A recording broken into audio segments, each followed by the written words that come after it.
واذكر عبدنا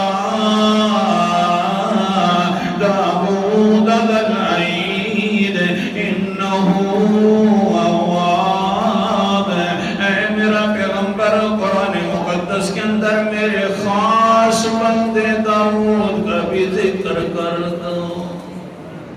اضافت تشریفیہ، میرے خاص بندے کا، میرے اونچے بندے کا، میرے محب بندے کا، محبت مانگنے والے بندے کا ذکر کر دو.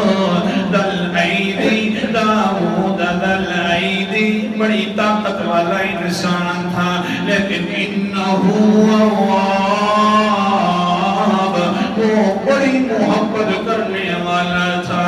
پھر رزلٹ کیا نکلا، نتیجہ کیا بنایا ہم نے؟ اِنَّا سَخَّرْنَا الْجِبَالَ يُسَبِّحْنَ بِالْعَشِيِّ وَالْإِشْرَاقِ وَالطَّيْرَ مَحْشُورًا كُلٌّ لَّهُ أَوَّابٌ. الفاظ سننا اور ساتھ میں نبی سننا، جا کر مزہ آ جائے گا. پھر ہم نے کیا کیا؟ ہم نے میرا پیغمبر پھر یوں کر دیا، پہاڑ تھے ان کو بھی کہا ہم نے تابع بن جاؤ حضرت داؤد کے. پرندے تھے ان کو بھی کہا ہم نے کانوں سے پکڑ پکڑ کر بیان کرنا. محبت مانگ رہا تھا، ہم نے محبت ڈال دی حضرت داؤد کے دل میں. لیکن تم نے بھی اسی سے محبت کرنی. کیسے؟ یسبحن بالعشی والاشراق.